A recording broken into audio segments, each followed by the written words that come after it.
Сәлем балақай, бүгін біз сенімен артикуляциялық тіл жаттығуларды қолымыздың саусақтарын қосу арқылы жасаймыз. Олар нейрожаттығулар деп аталады. Ондай болса бастайық. Ертеде, ешкі жүні бөртеде, қырғауылы қызыл екен, құйрық жүні ұзын екен. Ертеде бір кішкентай ғана үйшік болыпты. Ол үйшік қалай аталады? Дұрыс айтасың. Ауыз.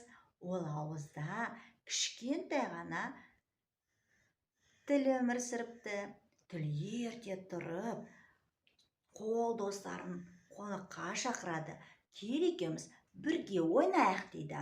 Сөйтіп, екеуі бірге қоршауға барады.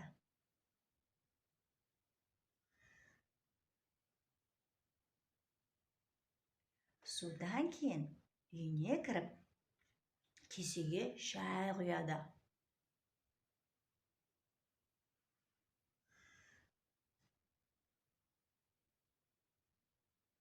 Содан кейін сыртқа шығады.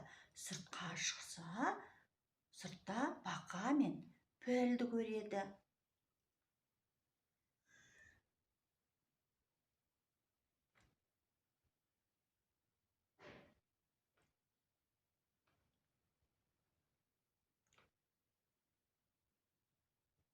Сөйтіп, тіл әткеншегіне барады. Кәне, тілімізді жоғары және төмен қарай көтеріп түсіреміз.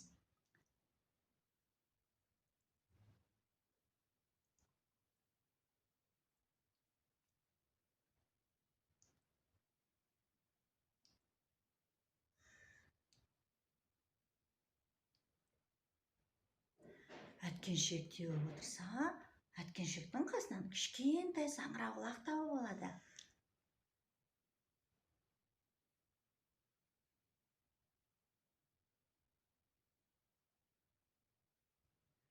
Саңырауқұлақтың қасында бір баян жатыр екен.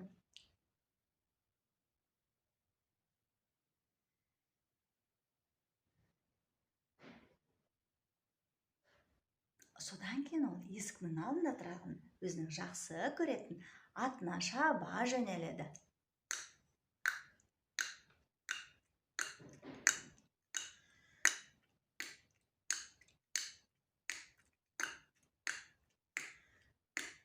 Жарайсың балақай. Содан кейін ол тобын алады да әрі-бері теуіп ойнайды.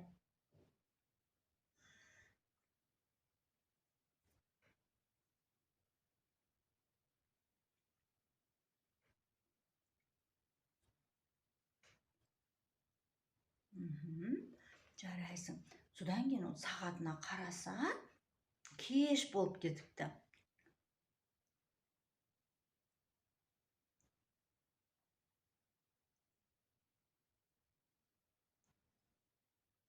Содан кейін ол әбден шаршайды да, үйіне кіріп, ұйықтап қалады. Міне балақай, сен жаттығуларды менімен бірге дұрыс жасадың деген ойдамын. Сау бол балақай.